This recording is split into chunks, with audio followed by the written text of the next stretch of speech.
Ocean gate की Titan submarine ने अपना सफर कनाडा के सेंट जॉन पोर्ट से शुरू किया।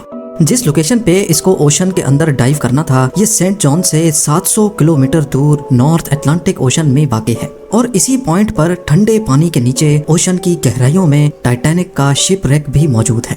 सैटरडे 17 जून 2023 को ये सफर शुरू किया गया और प्लान के मुताबिक अगले दिन संडे को सुबह 8 बजे टाइटन को पानी में उतारा जाना था। आपको यहाँ बताते चलें कि डाइव से पहले टाइटन में एक मसला नोटिस किया गया था, लेकिन उसके बावजूद भी अपनी जान दांव पर लगाकर इसको ओशन में उतार दिया गया। वो क्या मसला था और आखिर पता होने के बावजूद भी ये खतरा क्यों मोल लिया गया। पर में टोटल 5 लोग मौजूद थे, जिसमें एक्शन एविएशन के फाउंडर हार्निश हार्डिंग भी मौजूद थे। इन्होंने जेफ बेजोस के साथ स्पेस में भी ट्रेवल किया था। दूसरे नंबर पे स्टॉकटन रश, जो ओशन गेट के सीईओ भी थे।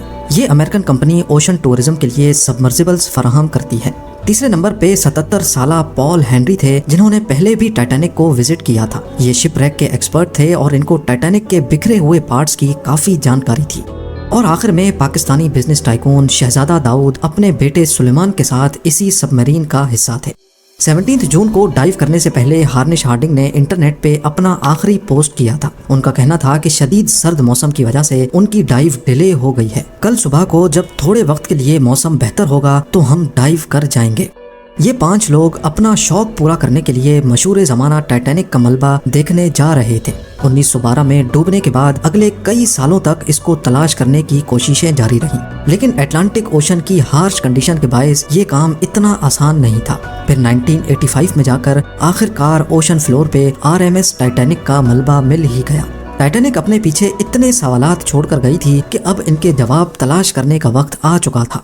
दर्जनों एक्सपेडिशंस अरेंज किए गए, जिसमें अलग अलग कंट्रीज के एक्सपर्ट्स और रिसर्चर्स ने टाइटैनिक शिप रैक का रुख किया। Canadian film maker James Cameron ने 1995 में टाइटैनिक के मलबे के दर्जनों दौरे किए और फिर 1997 में टाइटैनिक मूवी रिलीज की गई। रही सही कसर टाइटैनिक मूवी की कामयाबी ने पूरी कर दी।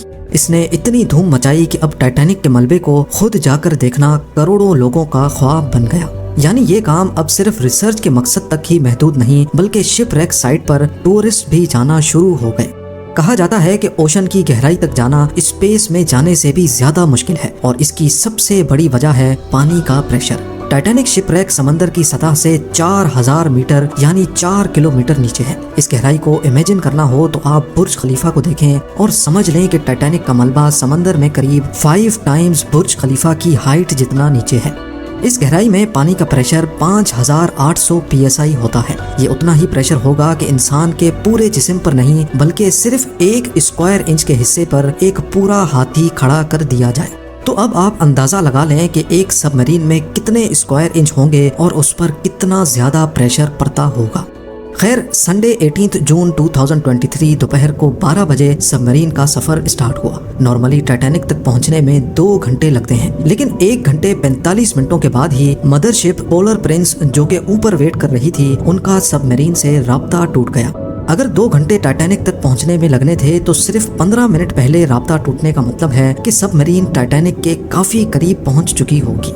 समंदर की इस गहराई में सूरज की रोशनी पहुंचना नामुमकिन है और यहाँ हर वक्त इंतहाई सख्त अंधेरा होता है। इतनी गहराई में वायरलेस सिग्नल का टूटना एक नॉर्मल बात होती है, लिहाजा पहले इस बात को ज्यादा सीरियस नहीं लिया गया। ये पूरा ट्रिप टोटल 7 घंटों का था। 12 बजे से लेकर शाम को 7 बजे इनको वापस लौटना था, लेकिन जब शाम 7 बजे तक भी टाइटन से कोई राब्ता ना हुआ और ना ही वो वापस लौटी, तो अब ऊपर खड़ी मदरशिप में मौजूद क्रू के पसीने छूटना शुरू हो गए।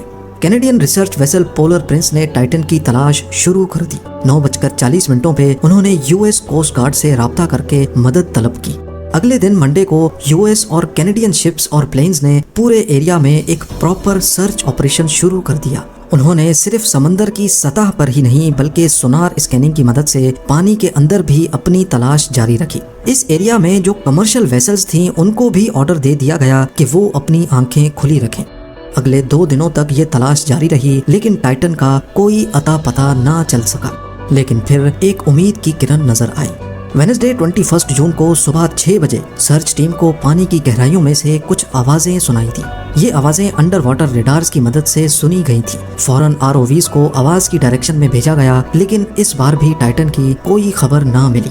اب ٹائٹن کو ہمیشہ ہمیشہ کے لیے کھو دینے کا ڈر بڑھتا جا رہا تھا، کیونکہ سب مرین میں جتنا آکسیجن تھا وہ صرف 96 گھنٹے یا پھر 4 دنوں تک کا تھا، اور اس وقت تک 4 میں سے 3 دن گزر چکے تھے۔ لیکن یو ایس، کینیڈا اور فرانس کی سرچ ٹیمز نے ہمت نہیں ہاری۔ تھرسڈے 22 جون کو دوپہر 12 بجے ROVs کو ٹائٹینک کے ملبے کے پاس بھیجا گیا۔ وہاں پہنچ کر جو دیکھا گیا وہ واقعی دل دہلا دینے والا منظر تھا۔ 3:48 PM پر ROV جو کہ ٹائٹینک کے ملبے کے پاس پہنچ چکی تھی، اس نے ٹائٹن کی دم کا ایک حصہ ٹائٹینک سے صرف 1600 فیٹ دور پڑا ہوا دیکھا۔ جو دیکھنے گئی تھی ٹائٹینک کے ملبے کو، اب اس کا ملبہ ہی پوری دنیا میں ہیڈ لائنز بن گیا۔ اس کا صرف ایک ہی مطلب ہے کہ سب مرین پانی کا پریشر برداشت نہ کر سکی اور سمندر کی گہرائیوں میں ہی پھٹ گئی۔ اس خبر نے پوری دنیا میں جیسے ہلچل سی مچا دی۔ اوشن گیٹ کی سیفٹی پر کئی سوال کھڑے کیے جانے لگے۔ اوشن گیٹ کے CEO اسٹاکٹن رش، جو کہ خود اس واقعے میں اپنی جان گنوا بیٹھے ہیں، انہوں نے 2021 میں کہا تھا کہ وہ جانتے ہیں کہ انہوں نے ٹائٹن کو بناتے وقت کچھ رولز توڑے ہیں، کیونکہ انہوں نے ٹائٹن کو اسٹیل سے نہیں بلکہ ایویشن گریڈ کاربن فائبر سے بنایا ہے۔ پر وہ اس انڈسٹری میں کچھ نئی انوویشنز کرنا چاہتے تھے، تبھی اسٹیل کو ریپلیس کر کے کاربن فائبر کا استعمال کیا گیا تھا۔ پہلی بار لانچ سے پہلے ٹائٹن کو 5000 سے 10,000 PSI کے پریشر پہ ٹیسٹ بھی کیا گیا، جس میں وہ پاس ہو گئی تھی۔ پر ایکسپرٹس کا ماننا ہے کہ اوشن کے اندر ہزاروں قسم کی طاقتیں سب میرین پر پڑتی ہیں، جس میں نہ صرف پریشر بلکہ پانی کا بہاؤ بھی ہوتا ہے، جو کہ لہروں کی وجہ سے پیدا ہوتا ہے۔ اس کے علاوہ اندھیرے کی وجہ سے یہ بھی ہو سکتا ہے کہ کوئی بھاری پتھر یا پھر سمندری مخلوق سب میرین سے ٹکرائی ہو۔ کچھ بھی ہو، ٹائٹن کی تباہی کی ایک وجہ تو اس کا کاربن فائبر کا حل تھا، لیکن دوسری وجہ اس میں پہلے سے موجود کریکس بھی تھے۔ جی ہاں، ٹائٹن سب مرین 2019 میں کارل اسٹینلے نامی ایک بزنس مین کو بھی لے کے گئی تھی، اور اس وقت بھی اس کو اوشن گیٹ کے CEO ہی آپریٹ کر رہے تھے۔ کارل نے بتایا کہ اس سفر کے دوران جب وہ نیچے جا رہے تھے تو ان کو ٹائٹن کی باڈی میں سے کریکنگ کی آواز سنائی دی تھی۔ One point, I was actually even able to drive the submarine towards deeper water by the sound of the cracking getting louder. اس وقت انہوں نے اس آواز پر زیادہ دھیان نہیں دیا، کیونکہ ان کو اوشن گیٹ کے CEO جنہوں نے خود یہ سب مرین ڈیزائن کی تھی، ان پر پورا بھروسہ تھا۔ لیکن اس حادثے کے بعد انہوں نے CNN کو بتایا کہ شاید وہ آواز اس بات کی وارننگ تھی کہ ٹائٹن کی باڈی پانی کا پریشر برداشت نہیں کر پا رہی۔ اگر یہ بات سچ ہے تو اس میں کوئی شک نہیں کہ ٹائٹن کی باڈی میں کریکس پڑنا پہلے سے شروع ہو گئے تھے۔ 2018 میں اوشن گیٹ کے ایک ایگزیکٹو نے ٹائٹن کی کاربن فائبر باڈی کے خلاف آواز اٹھائی تھی۔ ان کا کہنا تھا کہ یہ مسئلہ سب مرین کے پھٹنے سے صرف چند ملی سیکنڈز پہلے پتہ پڑے گا، اور حقیقت میں بھی ایسا ہی ہوا۔ جس گہرائی میں ٹائٹن پھٹی ہے، ایکسپرٹس کا کہنا ہے کہ اس کو پھٹنے میں صرف 0.3 سیکنڈز لگے ہوں گے۔